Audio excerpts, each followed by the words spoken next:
Hello बच्चों, आप सभी लोगों का हमारे YouTube चैनल PCM मास्टर जी में स्वागत है। और बच्चों, यह अंतिम प्रहार सीरीज की 10वीं वीडियो है। और इस वीडियो में बच्चों हम लोग देखेंगे कि स्वप्रेरकत्व क्या होता है और साथ में हम ये भी देखेंगे कि अन्योन प्रेरकत्व क्या होता है। तो सबसे पहले समझा जाए कि स्वप्रेरकत्व क्या होता है, यानी सेल्फ इंडक्टेंस। तो मान लीजिए कि मेरे पास कोई एक कुंडली है और उसमें धारा बह रही है और धारा की वैल्यू समय के साथ चेंज की जा रही है। यदि कुंडली में जो धारा का मान बह रहा है वह मान समय के साथ परिवर्तित हो तो उस कुंडली के भीतर, मतलब स्वयं उस कुंडली के भीतर एक प्रेरित विद्युत वाहक बल जनरेट हो जाए तो यह घटना कहलाती है बच्चों स्वप्रेरकत्व। यानी हमने क्या बताया? हमने यह बताया कि विद्युत चुंबकीय प्रेरण की वह परिघटना जिसमें धारा प्रवाहित हो रही है उस कुंडली में स्वयं, मतलब स्वतः प्रेरित विद्युत वाहक बल उत्पन्न हो जाए तो यह घटना क्या कहलाती है? स्वप्रेरकत्व कहलाती है। जैसे देखिए फिगर के माध्यम से ये चीज समझते हैं, वही डेफिनेशन बच्चों यहाँ लिखा गया है। ठीक है, मान लीजिए कि मेरे पास एक कुंडली है ये, और इस कुंडली में बच्चों जो धारा है वह क्या है? नियत है। अब जब धारा नियत कर दिया गया तो बताइए इस लूप से जो रिलेटेड फ्लक्स का मान होगा क्या वे परिवर्तित होगा? बिल्कुल नहीं। जब फ्लक्स का मान ही नहीं परिवर्तित होगा तो इसके अंदर कोई प्रेरित विद्युत वाहक बल जनरेट नहीं होगा जिससे प्रेरित धारा हमको नहीं मिलेगी। क्योंकि फैराडे के नियम से आप जानते हैं कि प्रेरित धारा वहीं मिलती है जहां पे फ्लक्स समय के साथ परिवर्तित होता है। ठीक है बच्चों, अब अगले केस की हम बात करते हैं। जैसे मान लीजिए एक मेरे पास दूसरी कॉइल है यहाँ पर, यह है, और इसमें जो धारा है बच्चों क्या हो रहा है? बढ़ रहा है। यानी इसमें धारा का मान क्या हो रहा है? बढ़ रहा है। तो जब धारा का मान बढ़ेगा तो ये जो लूप है, इन लूप से जो रिलेटेड फ्लक्स की वैल्यू होगी वह क्या होगी? इंक्रीज करेगी, बढ़ेगी। और फैराडे के नियम से फ्लक्स में चाहे कमी हो चाहे वृद्धि हो वहाँ पे उत्पन्न होता है इंड्यूस ईएमएफ। तो बच्चों इसमें आपको एक प्रेरित धारा मिलेगी और उस प्रेरित धारा का जो डायरेक्शन होगा वह ये होगा, मतलब धारा जिधर बह रही है उसके अपोजिट डायरेक्शन में, क्योंकि इसमें जो फ्लक्स में परिवर्तन हो रहा है बच्चों बढ़ने के वजह से हो रहा है। तो आपकी प्रेरित धारा वैसे उस डायरेक्शन में बहेगी जो बढ़ने का विरोध करेंगे लैंज के नियम से। ठीक है, अब बात करते हैं, मान लीजिए कि मेरे पास एक ये तीसरी कॉइल है और इसमें जो धारा है बच्चों क्या हो रहा है? मान लीजिए घट रहा है, चाहे फ्लक्स घटे चाहे बढ़े, बस परिवर्तन होना चाहिए। और जब परिवर्तन होगा बच्चों तो इसके अंदर भी आपको इंड्यूस करंट मिलेगा, लेकिन इस बार फ्लक्स घटने की वजह से परिवर्तन हो रहा है तो आपकी जो प्रेरित धारा ऐसी होगी जो घट रहा है उसको बढ़ाने का प्रयास करेगा। यानी प्रेरित धारा का डायरेक्शन बच्चों धारा के डायरेक्शन में ही हो जाएगा। ठीक है, एक बार और समझेंगे हमने क्या बताया है। हमने बताया कि स्वप्रेरकत्व क्या होता है। हमने सिंपल डिफाइन किया कि विद्युत चुंबकीय प्रेरण की वह परिघटना जिसमें किसी कुंडली में धारा प्रवाहित करने पर कुंडली में स्वयं, मतलब जो कुंडली खुद है उसी कुंडली में स्वयं प्रेरित विद्युत वाहक बल उत्पन्न हो जाए तो यह घटना बच्चों क्या कहलाती है? स्वप्रेरकत्व कहलाती है। ठीक है, यह डेफिनेशन आप नोट कर सकते हैं। और अगले केस में हम लोग देखेंगे कि स्वप्रेरकत्व गुणांक यानी कैपिटल एल को कैसे कैलकुलेट किया जाता है। ठीक है, तो इसे आप नोट कर सकते हैं, ठीक है, चाहे स्क्रीनशॉट ले लीजिए। मैं अगले स्लाइड वो चीज़ देखता हूँ।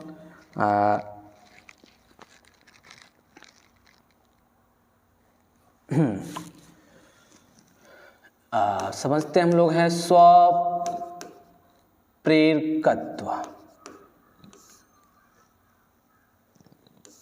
स्वप्रेरकत्व गुणांक समझते हैं, ठीक है। स्वप्रेरकत्व गुणांक क्या होता है, इसको नॉर्मली बच्चों एल से रिप्रेजेंट करते हैं। और अभी हमने देखा कि जो लूप से रिलेटेड फ्लक्स की वैल्यू है वह किस पे डिपेंड कर रही है, बहने वाली धारा पे। भाई फ्लक्स का मान घटेगा बढ़ेगा, किस पर डिपेंड करेगा, धारा का मान घटाएंगे तो फ्लक्स घटेगा, बढ़ाएंगे तो फ्लक्स बढ़ेगा। यानी हम देख रहे हैं कि जो लूप हमने बनाया था अभी, यह जो लूप हमने बनाया हुआ है, ये जितने भी लूप बनाए हैं, इन लूप से जो रिलेटेड फ्लक्स है बच्चों वह किस पे डिपेंड कर रही है, धारा पे डिपेंड कर रही है। अर्थात हम कह सकते हैं कि इस लूप से जो रिलेटेड टोटल फ्लक्स होगा वह बहने वाली धारा की क्या होगी, समानुपाती होगी। और मान लीजिए कि इसके एक लूप से जो रिलेटेड फ्लक्स है वो फाई है, और इसमें जो फेरे हैं वह कैपिटल एन फेरे हैं, तो बच्चों इस लूप से जो रिलेटेड टोटल फ्लक्स होगा वह एन फाई होगा। और यह जो एन फाई है बच्चों वह किस पर डिपेंड कर रहा है, धारा पे, यानी धारा के समानुपाती है। तो मैं लिख सकता हूं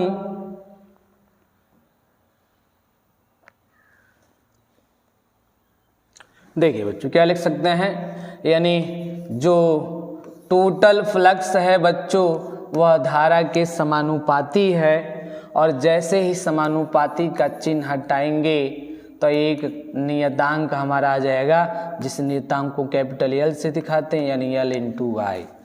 इसको अब मान लीजिए क्या, इक्वेशन नंबर 1 मान लीजिए, ठीक है। और जहाँ जो हमारा कैपिटल एल है बच्चों, इसी को स्वप्रेरकत्व गुणांक कहते हैं। तो ये बात मैं यहाँ लिख सकता हूँ, जहाँ कैपिटल एल समानुपाती नियतांक है, जिसे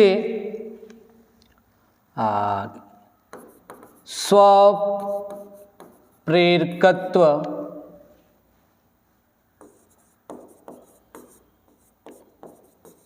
कहते हैं, ठीक है बच्चों। ये जिसको हम लोग सेल्फ इंडक्टेंस यानी स्वप्रेरकत्व कहते हैं। और मैं यहाँ से कैपिटल एल की वैल्यू फाइंड आउट भी कर सकता हूँ, एन फाई अपान आई, ठीक है, यहाँ से हमको मिल सकता है, ठीक।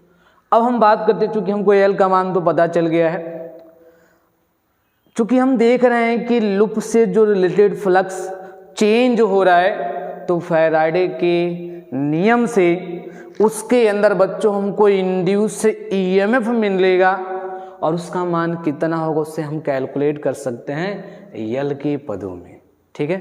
तो देखिए, यदि लूप में धारा परिवर्तित करने से प्रेरित विद्युत वाहक बल स्मॉल ई हो तो फैराडे का नियम अप्लाई करते हैं हम लोग, वो तो फैराडे के नियम से। और जब बच्चों फैराडे का नियम अप्लाई करेंगे तो आप जानते हैं फैराडे का नियम क्या होता है, capital E equal to d by d t, या टोटल फ्लक्स। और टोटल फ्लक्स जो है एन फाई है बच्चों। टोटल फ्लक्स, एक लूप से रिलेटेड फ्लक्स फाई था और एन फेरे थे, तो एन से मल्टीप्लाई कर दिए तो टोटल फ्लक्स हमको पता चल गया, ठीक है। और इक्वेशन नंबर 1 से हम देखें टोटल फ्लक्स की जो वैल्यू है एल आई के इक्वल है, तो मैं यहाँ पे समीकरण नंबर 1 से एक का यूज करता हूँ, यानी E इक्वल टू बच्चों क्या हो जाएगा माइनस और डी बाई डी टी और एन फाई का मान यल आई। और यहाँ पे बच्चों यल क्या है कांस्टेंट है, उसको हम डिफरेंशियल से क्या कर देंगे बाहर, यानी यल डी आई बाई क्या हो जाएगा डी टी हो जाएगा। यानी यह जो हमने फाइंड आउट किया है बच्चों उस लूप के भीतर प्रेरित विद्युत वाहक बल का मान फाइंड आउट किया। और मैं यहाँ से भी यल को डिफाइन कर सकता हूँ, यल बराबर क्या हो जाएगा माइनस का D I by d T, यहाँ से भी फाइंड आउट कर सकते हैं। ठीक है, तो ये बच्चों हमने जो कैपिटल यल डिफाइन किया है वह स्वप्रेरकत्व सेल्फ इंडक्टेंस कोफिशिएंट क्या होता है वह डिफाइन किया गया है। ठीक है, अब हम लोग समझते हैं कि जो सेल्फ इंडक्टेंस है यानी स्वप्रेरकत्व जो है इसका मात्रक क्या होता है, बीमा क्या होता है, यह भी चीज़ समझ लेते हैं। ठीक है, तो बच्चों यहीं पर हम बगल में देख लेते हैं मात्रक और इसका बीमा। चलिए पहले बात करते हैं मात्रक की। ठीक है, तो मात्रक क्या होगा, इसका पहला मात्रक तो बच्चों हेनरी होता है, यानी पहला मात्रक जो इसका है हेनरी है, जिसको नॉर्मली कैपिटल एच से दिखाया जाता है। ठीक है, दूसरे मात्रक की बात करते हैं। दूसरा मात्रक बच्चों हम लोग यहाँ से लिखेंगे, चलो यहीं से लिख लेते हैं। अब देख रहे हैं यल जो है फाई अपन आई के इक्वल है, फाई का मतलब फ्लक्स, अब फ्लक्स का मात्रक वेबर और धारा का मात्रक एम्पियर, यानी एक मात्रक मैं यहाँ से लिख सकता हूँ वेबर पर एम्पियर। ठीक है बच्चों, चलिए और मात्रक लिखते हैं, तीसरा मात्रक। ठीक है, तीसरा मात्रक मैं इससे लिख देता हूँ यहाँ से, तीसरा मात्रक चाहे एक मिनट, तीसरा मात्रक और कोई पॉसिबिलिटी नहीं बनने है, चलिए कोई बात नहीं, यहीं से लिखते हैं। देखिए हाँ, यहाँ से लिखते हैं हम लोग, यहाँ से है ना तीसरा मात्रक, तो यहाँ से क्या हो जाएगा, ये हमारा ई है यानी वोल्ट हो जाएगा। अरे ई मतलब विभव हुआ ना, प्रेरित विद्युत वाहक मतलब क्या पोटेंशियल यानी विभव, तो ई का मात्रक क्या हो जाएगा वोल्ट हो जाएगा, यानी ये हमारा हो जाएगा वोल्ट।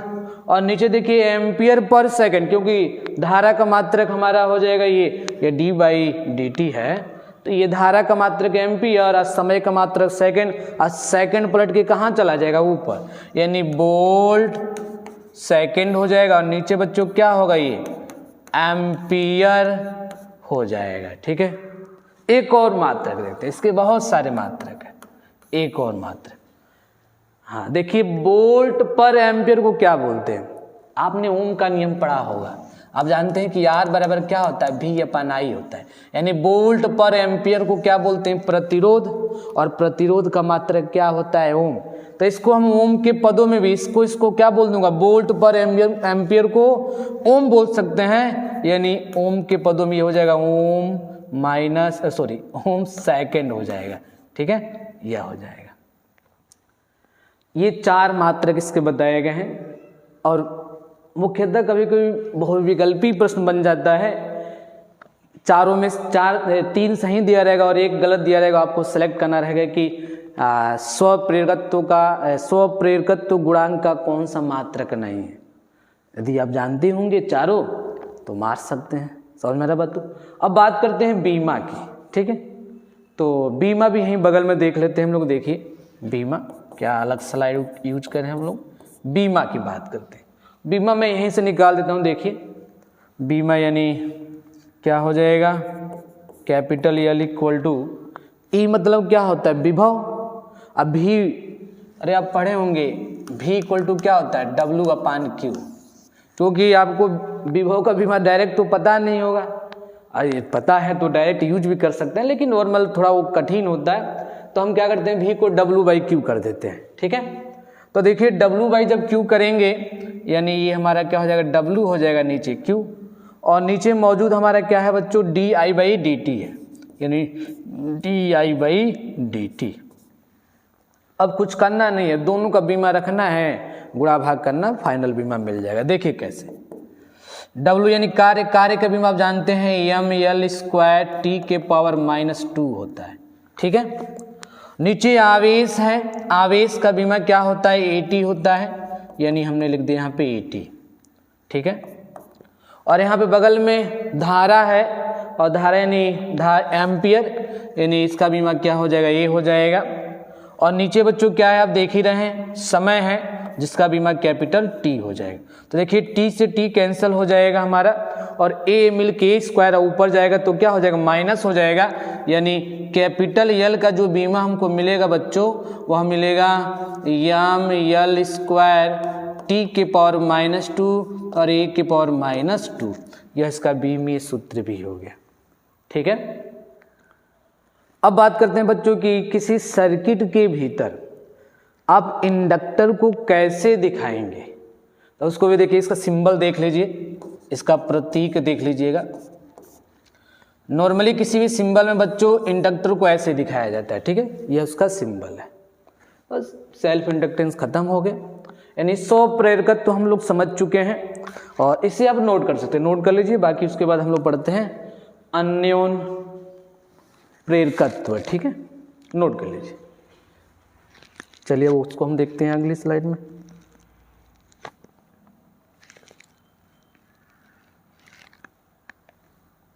ठीक है बच्चों, अब समझते हैं कि अन्योन प्रेरकत्व क्या होता है, ठीक है।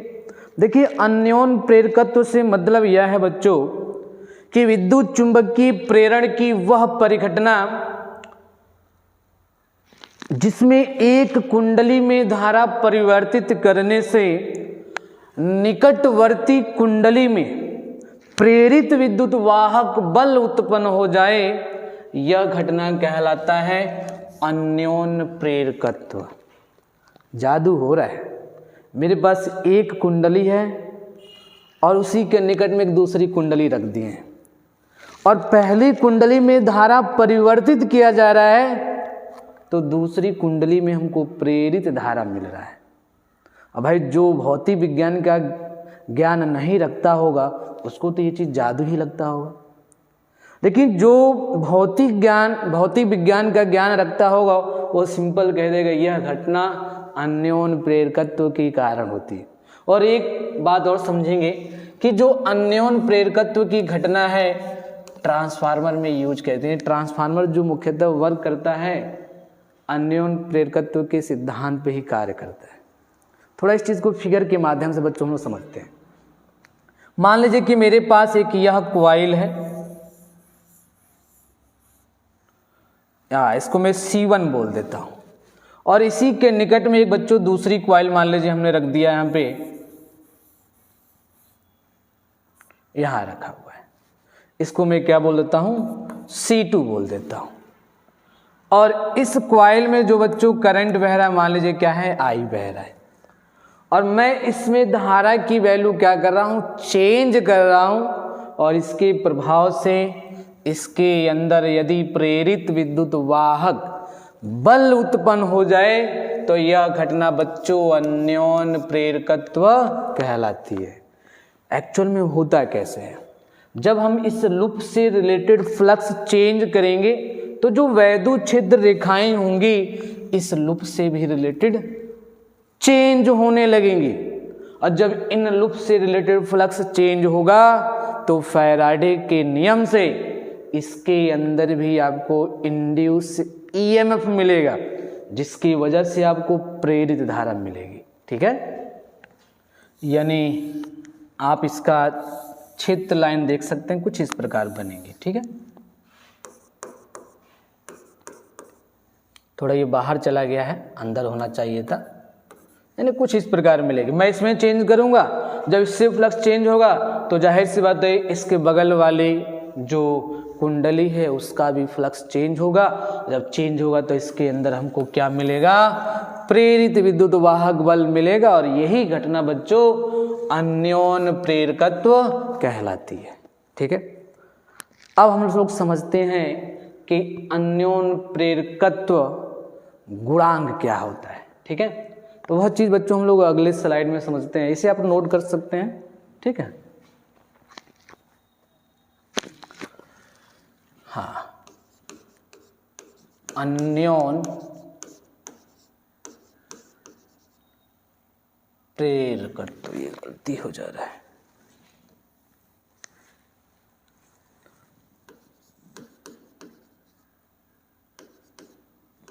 प्रेरकत्व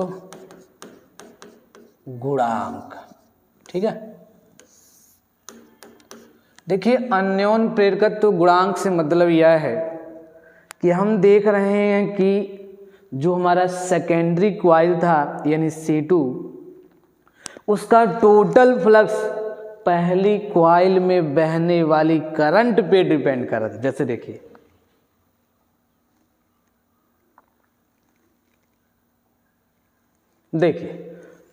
मान ली इसके एक लूप से जो फेरा है बच्चों, वो हम मान लेते क्या है, 5-1 है, ठीक है। और इसमें जो इसमें टोटल फेरों की संख्या मान लेते क्या है, चलिए अच्छा ये 5-2 को बोलिए, अब इसको N2 बोल दे क्योंकि सेकेंडरी की बात कर रहे हैं। तो इसके एक फेरे से जो रिलेटेड फ्लक्स है वो हमारा 5-2 है, और इसमें टोटल फेरे कितने हैं, N2 है। तो इस लूप से जो रिलेटेड टोटल फ्लक्स होगा N2 5-2, और यह किस पर डिपेंड करेगा, बहने वाली प्राइमरी कॉइल के धारा पे। अरे भाई इसका धारा चेंज करेंगे तो इसका फ्लक्स भी तो घटेगा बढ़ेगा। यानी हम देख रहे हैं कि सेकेंडरी कॉइल की जो टोटल फ्लक्स है बच्चों, वह प्राइमरी कॉइल के टोटल धारा पे, यानी प्राइमरी कॉइल के, यानी चाहे से बोल सकते हैं प्राथमिक कुंडली के धारा पे डिपेंड कर रही है, ठीक है।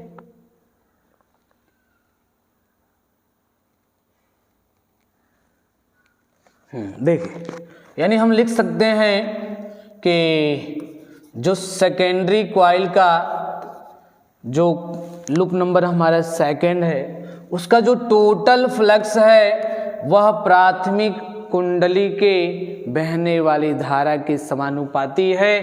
और जैसे ही समानुपाती का चिन्ह हटेगा एक नियतांक बच्चों आ जाएगा, समानुपाती नियतांक कैपिटल M। यानी मैं लिख सकता हूं जहां कैपिटल M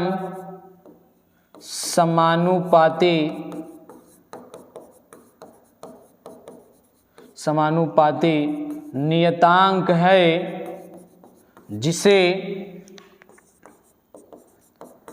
अन्योन प्रेरकत्व गुणांक कहते हैं, ठीक है बच्चों। और इसकी वैल्यू यहां से फाइंड आउट कर सकते हैं, कैपिटल M बराबर N2 5-2 बाई क्या हो जाएगा, कैपिटल I है ना, I1 हो जाएगा, ठीक है, I1। यहां से M की वैल्यू हमको ये मिल जाएगी, ठीक है। अब चूंकि हम देख रहे हैं कि जो हमारा लूप नंबर सेकंड जो था उससे रिलेटेड फ्लक्स चेंज हो रहा है। जब फ्लक्स चेंज होगा तो फैराडे के नियम से बच्चों उसके अंदर हमको क्या मिलेगा, प्रेरित विद्युत वाहक बल मिलेगा। तो मैं उसके अंदर का प्रेरित विद्युत वाहक भी लिख लेता हूं, ठीक है। तो देखिए यदि लूप C1 में धारा परिवर्तित करने से लूप C2 में प्रेरित विद्युत वाहक बल E2 हो, तो अब मैं अप्लाई करूंगा फैराडे का नियम। तो क्या हो जाएगा बच्चों, फैराडे के नियम से, और फैराडे का नियम अप्लाई करेंगे तो क्या होता है, E2 बराबर माइनस dy/dt या टोटल फ्लक्स N2 5-2, और जो बराबर किसके है बच्चों, M और I के। तो यहाँ से E2 बराबर क्या हो जाएगा, माइनस का M और di1/dt,